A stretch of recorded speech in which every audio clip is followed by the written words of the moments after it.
Not a single Marcos, not a single Romualdez has ever denied that their relative is a coke user. Meron ba tayong narinig? Have we ever heard Senator Imee Marcos saying that her brother is not a coke user? Have we even ever heard the wife? Nagpa-interview na yung wife, di ba? Kay Katoni. Ang nireklamo lang niya si Vice President Sara Duterte parang ngumiti nung sinabi ni Duterte na bangag ang presidente. But have you ever heard her deny that her husband is a coke user? Ang tagal-tagal na anong petsa na hindi ba? Alam niyo, napakadaling sabihin, no? Kung ikaw ay nasa pang-araw-araw na buhay ng isang tao at nakikita mo ang kanyang pang-araw-araw na gawa, kung ito ay gumagamit o hindi. Alam mo siguro lahat, maraming Pilipino ang nagkaroon ng relative na drug user. Yes. Alam niyo yan. Di ba? Yeah. Alam niyo yan kung gumagamit o hindi. Sass, Diba? Pero alam natin na malaki ang tsansa na madisgrasya. Yes. Paano pa yung commander-in-chief mo? Ang chief architect ng foreign policy mo. Yan. The only person in the Philippines that can send your children to die in a war. Yes. He has that power. And then kailangan 'di ba dapat siya ang may burden of proof that he is of the sound mind. Dahil siya ang may duty of care sa mga Pilipino. Research it, no? Kung ano ang responsibilidad ng may duty of care. Hindi ba? Everyone who is in a position that has a duty to care for a huge for a large population, even in your family, they have the burden of proof to prove that they are of a sound mind, that their mental state is not affected by substances. Yung denial na ito ng Department of Defense, this is expected. But what we didn't expect is that it did not contain the denial or categorical statement that the Filipinos need. That they affirm that the commander-in-chief is not a cocaine user.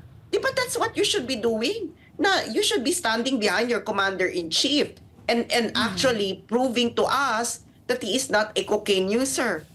Matagal na itong issue na to Hindi ba? The former president himself said na bangag itong presidente. Ngayon, lumabas ang video. Agent Morales categorically said that yes, someone approached him when he was a PDEA agent, and then they were planning to do a surveillance encasing of then Senator Bongbong Marcos. So, marami ka ng circumstantial evidence, no? Na leaning na, yeah, the commander-in-chief is most probably a cocaine user. Is there any counter evidence kayo na countering all those kahit sabihin yung circumstantial evidence na putting the weight of truth on your side? Yeah. There's nothing. Yeah. Again, I will emphasize, not a single Marcos, not a single Romualdez, not a single relative of the Philippine president right now has ever categorically denied that Sass, he is a coke user.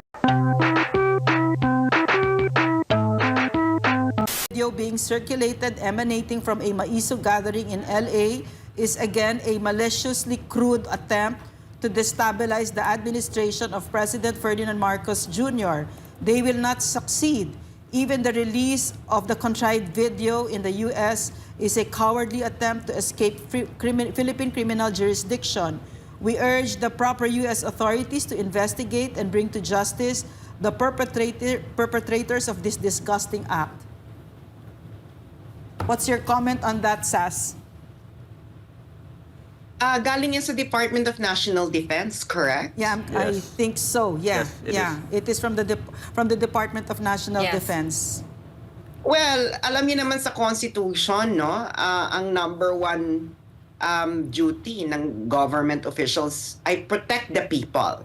Yeah. 'Di ba? Yes. Kaya yan siguro ang panawagan ngayon sa social media, hashtag protect the people after nilang mapanood tong video na ito.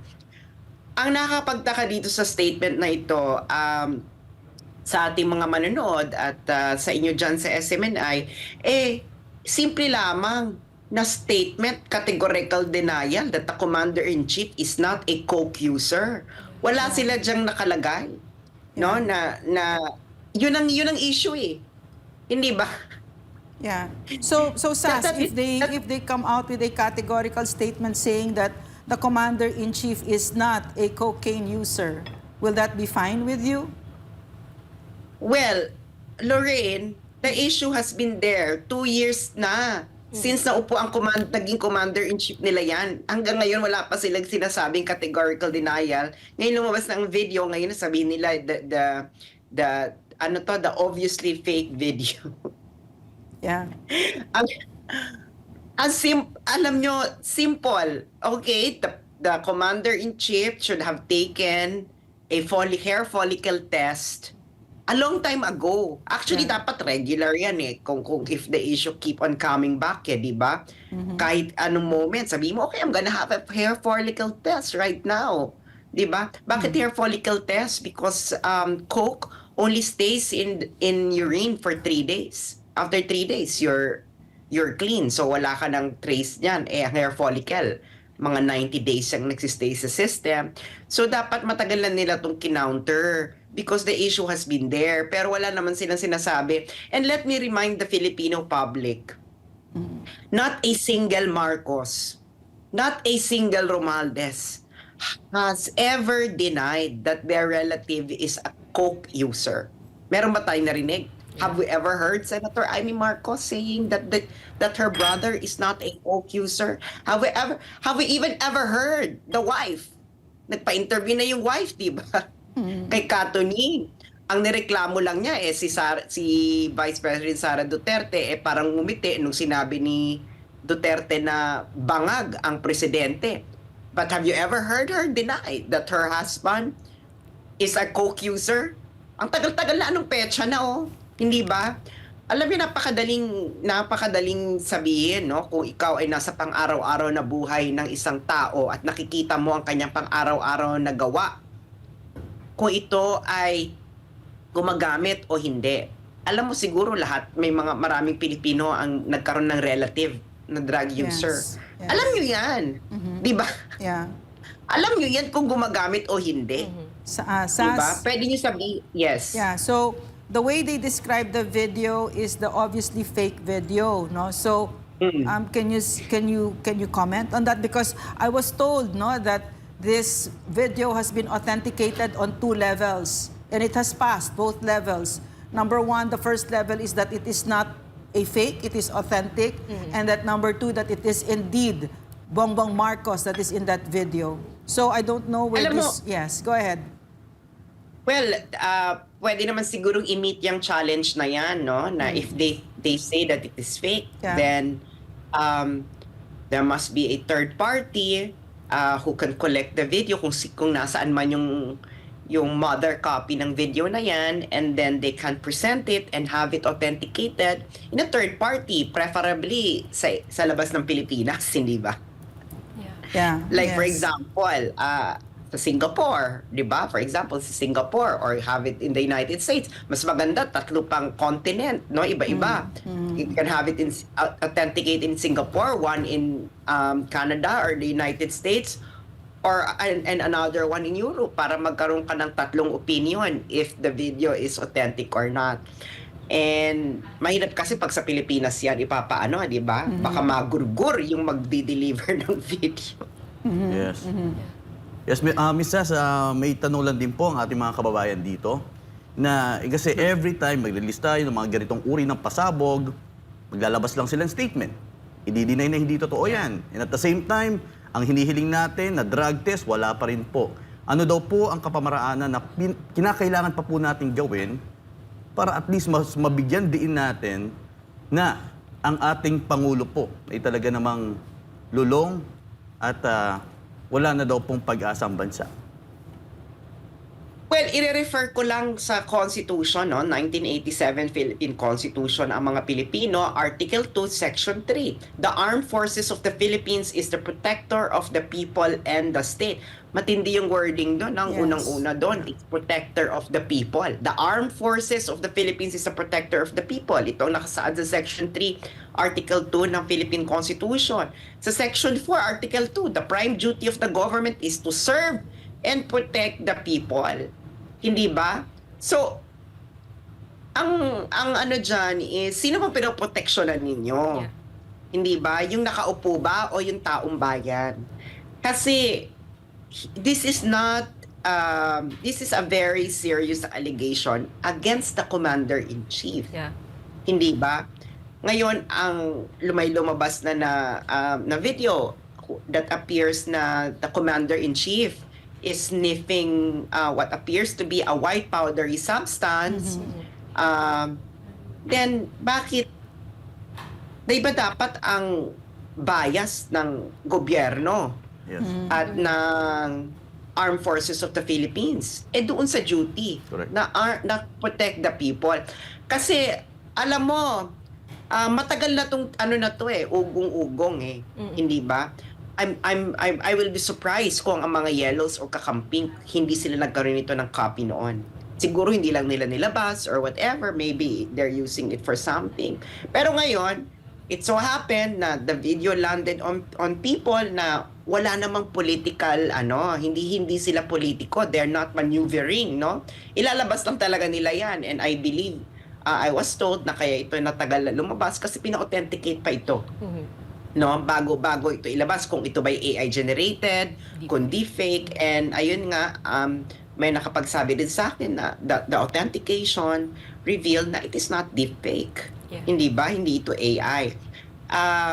It can always be challenged, pero ngayon kasi again I will emphasize, not a single Marcos, not a single Romualdez, not a single relative of the president has ever denied, has ever said no na hindi co-accuser ang kanilang kamag-anak. Sila yung nasa pang-araw-araw na buhay ng presidente.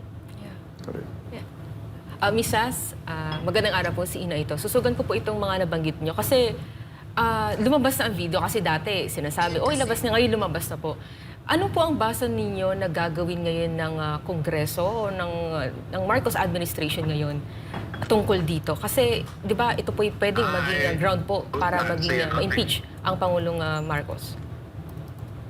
Well, again, I will emphasize the duty of the government according to the Philippine Constitution. Section 4. The prime duty of the government is to serve and protect the people. What is best for the people? The best for the people right now is for them to know whether the commander-in-chief, the president, the chief architect of foreign policy of the Philippines is sober. That is the primary question. Di ba? Is he sober? Is he a co-accuser? Was he a co-accuser? If he was a co-accuser, has he stopped? When did he stop? Kasi alam mo, hindi to biro You know, I have friends who have been drugs. I have used something before when I was younger. I had smoked a weed. Pero I know for a fact, because I am a rational person, that if you are on a substance, even on alcohol, you cannot be in a position that makes decision if you are not sober for a long time. Because it will affect your faculties, your cognitive function. Kaya nga dumadaan ito sa rehab or di ba nagiging sober ka sa mahabang panahon, even if you're an alcoholic, no? You have to be sober for a long time in order for you to be in your best faculties. That is just scientific fact. Yeah. Now, the di ba Lorraine? Yes. Diyos ko, Lord, Yes. siguro karamihan sa atin, Yeah. ng mga kabataan natin, no? Yeah, may mga history. Even the users know that if you are a user, you cannot use drugs and make important decisions, no, in their life. You have to be sober for a long time, and then you enter sobriety. So anong gagawin? I don't know, Congress, this is a test of your conscience. Hindi ba? again, your duty is to protect the people, what is best for the people, and that is to know whether the president is really on coke or not. And as of now, wala namang nagde-deny na the president is a coke user. Sass, Sino ba nag-deny? yeah, Sass, do you have high hopes that Congress is going to do the right thing? Because you said, if Congress has a conscience, no, and what is the history of Congress? What is their track record? Well, the Congress is, the House of Representatives is led by the cousin of the president. Yes. Yeah. It goes without saying. Hindi ba? Kasi matagal na itong ugong-ugong si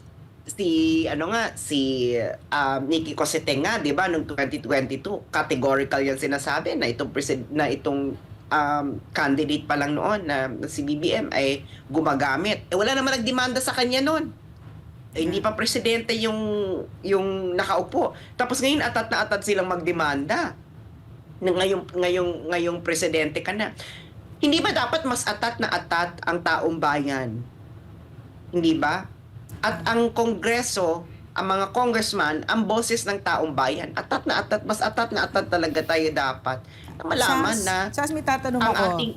May tatanong Oo. ako sa iyo. Kasi sabi dito sa statement ng DND, even the release of the contrived video in the US is a cowardly attempt to escape Philippine criminal justice, the jurisdiction. So, bilang you've lived in Europe, 'di ba, and all over the world, 'di ba? So, to my mind, before this president became president, we would have shown this here. We would have shown this video here. Except that the political climate has gotten so that it's so oppressive and talagang tatakutin ka and they will do something. Just me and Eric asking, is it true that you, Mr. Speaker, that your travel expenses was 180 billion, something like that, di ba? Already we were illegally detained because of that. So my question to you, is that being a global citizen, what is your take on this? That even the statement of the DND worries me because he says even the release of the contrived video in the US is a cowardly attempt to escape Philippine criminal jurisdiction. Yeah. You mean to say showing a video like this of the president in a compromising situation is a criminal act? Really?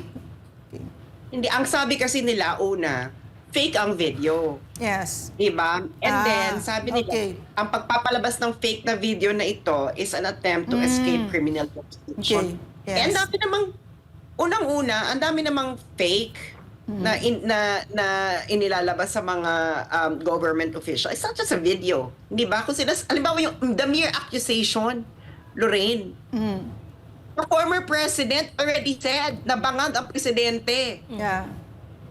So did President Duterte escape criminal jurisdiction? Kung criminal pala, kung fake pala yung accusation na yun, why don't you file a case against the former President Duterte?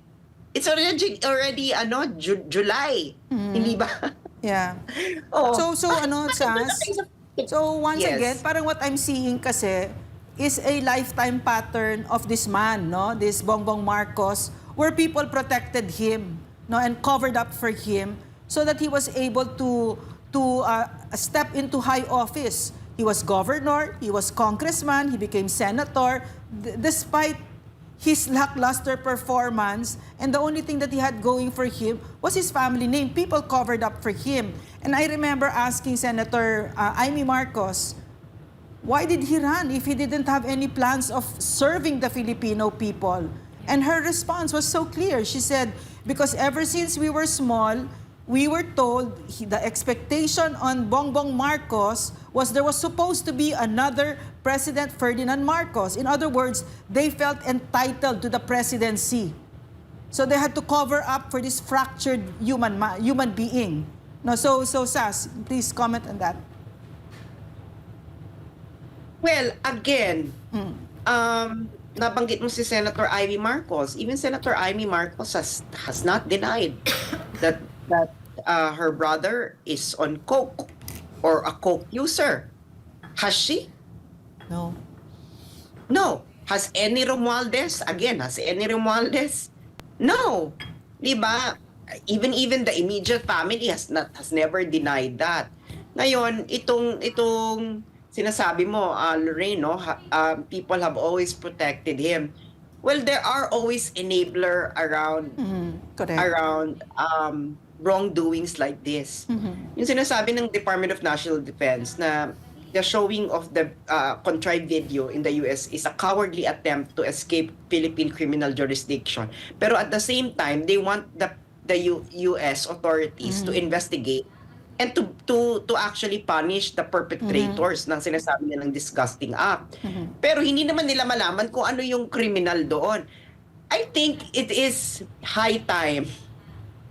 It is high time that the Department of National Defense takes seriously the duty of the government to protect the people. Ibig sabihin, the welfare of the people must be protected. Ano ba yung hinaing ng mga taong bayan? They want to make sure that the commander-in-chief is sober. So maybe Congress should finally pass a law that government officials should be subjected to a random drug test. Dalawa dapat. Urine, yung bodily fluids, and then random hair follicle test. Kasi hindi na to biro. Hindi ba? Yes. Hindi biro. Sa pamilya nga, hindi biro na may na meron talagang addict eh. Yes. Yes. Diba? We're not just talking about recreational user, no? We're talking about talaga yung may substance abuse problem. Hindi biro yan. Maraming pamilyang Pilipino ang merong at least one addict relative, and they know how difficult it is. And they know that their family is always on the brink of chaos because of that addict relative. Yes. And this is the most important thing here. Hindi ba? Ayan na, you're challenging in Nilabas, then you deny. But there's only one denial that you're not doing. And that is to categorically say that the commander-in-chief, the president, the chief architect of Philippine foreign policy is never, not a cocaine user. Yes.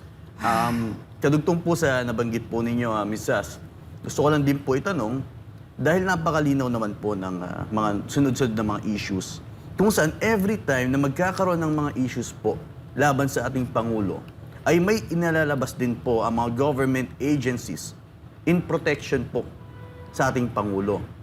At least for once, pwede po bang makapaglabas din ng government agency na pagiging patas? For example, sa nangyari, we'll have this video authenticated muna. Yeah. Pwede po ba sila magpalabas ng gano'n? Pag-aaralan po muna namin ang video na ito. Hindi po yung parang opinionated agad na pinoprotectionan agad. Kasi po sa inilabas ng statement po ng DND is very opinionated eh. If you want to be fair, at least say something to make the video okay. Maglalabas po namin, pag-aaralan po namin kung totoo o hindi. At least para maging patas din po sa ating mga kababayan. Kasi every time na may mga issue ang ating Pangulo, even sa drug hole po, na very obvious sa Batangas, na naglabas din ng statement din to protect the president. Every time. Pwede po ba makapagsalita ang government agency in a fair way? Kaya po ba gawin nila yon? Alam mo naman, no, it is expected that because they serve under the pleasure of the president, and they will always deny. That is the standard. Pero yun na nga, wala pa tayong nakikitang categorical denial. It is a very simple 2 years na the president himself has not denied that he is a coke user. Hindi ba? Yeah. So, itong ano na to, itong denial na ito ng Department of Defense, this is expected. But what we didn't expect is that it did not contain the denial or categorical statement that the Filipinos need. That they affirm that the commander-in-chief is not a cocaine user. Di ba that's what you should be doing? Na you should be standing behind your commander-in-chief and actually proving to us that he is not a cocaine user. Matagal na itong issue na to eh. Hindi ba? The former president himself said na bangag itong presidente. Ngayon, lumabas ang video. Agent Morales categorically said that yes, someone approached him when he was a PDEA agent, and then they were planning to do a surveillance encasing of then Senator Bongbong Marcos. So, marami ka ng circumstantial evidence, no? Na leaning na, yeah, the commander-in-chief is most probably a cocaine user. Is there any counter-evidence kayo na countering all those kahit sabihin yung circumstantial evidence na putting the weight of truth on your side? Yeah. There's nothing. Yeah. Again, I will emphasize, not a single Marcos, not a single Romualdez, not a single relative of the Philippine president right now has ever categorically denied that Sass. he is a coke user. Yeah, Sass, but what if ang pananaw nila is they're not giving that categorical denial is because they think they don't owe the Filipino people that. What if because that has become the trait of the Marcos administration, no? Parang hindi nahihiya sa Pilipino, no? Okay. Well, go ahead. Lorraine, unang-una, substance abuse is a medical issue. Yes. The Filipino people deserve to know the medical status of the president. Yes. Hindi ba yan ang dinidemand? Bakit mag-escape siya dito sa medical update, no, about substance abuse? When Pinoy was accused of any medical condition, naglalabas sila ng medical bulletin. President Duterte even addressed it himself, 'di ba? Yung inaakusahan siya na may cancer at malapit na siyang mategi. Noon, siya mismo nagsabi, malapit na ako mategi, may cancer ako. Yeah. Hindi ba? Yeah. Why it is a medical issue. In other So the words, Filipinos ano- deserve to know. Yeah, in So other we words, need to Yeah. Sass, I'm sorry. So in other words, ang sinasabi mo, our officials, more so the president, owes it to the Filipino people because his mental condition will affect our lives intimately, no? And right away, no? So yan ang responsibilidad ng mga opisyal natin, lalo na kapag ka ang pangulo, correct? No? Hindi nga natin pinagdadrive ng sasakyan ang isang taong nakainom. Yes. Correct. Yeah. Di ba? Hindi nyo nga pinagdadrive eh. Actually, napakababa nga ng threshold ng alcohol consumption sa driving eh. Kung hindi alam to ng mga Pilipino kasi hindi naman uso ang breathalyzer ata sa Pilipinas. Yeah, yeah. I believe even if you drink 2 bottles of beer, you're not allowed to drive anymore. Actually, kahit nga isa eh. Depende sa tolerance sa katawan mo, no? Kasi nga lalabas yung sa breathalyzer, yung level of alcohol. Di ba? We don't allow, di ba, anyone to drive a car when they are on alcohol, kung nakainom. Hindi ba? Dahil alam natin na malaki ang tsansa na madisgrasya. Yes. Paano pa yung commander-in-chief mo? Ang chief architect ng foreign policy mo? Yan. The only person in the Philippines that can send your children to die in a war. Yes. He has that power. And then kailangan 'di ba dapat siya ang may burden of proof that he is of the sound mind. Yeah. Dahil siya ang may duty of care sa mga Pilipino. Research it, no? Kung ano ang responsibilidad ng may duty of care. Hindi ba? Everyone who is in a position that has a duty to care for a huge for a large population, even in your family, they have the burden of proof to prove that they are of a sound mind, that their mental state is not affected by substances which could alter their risk assessments.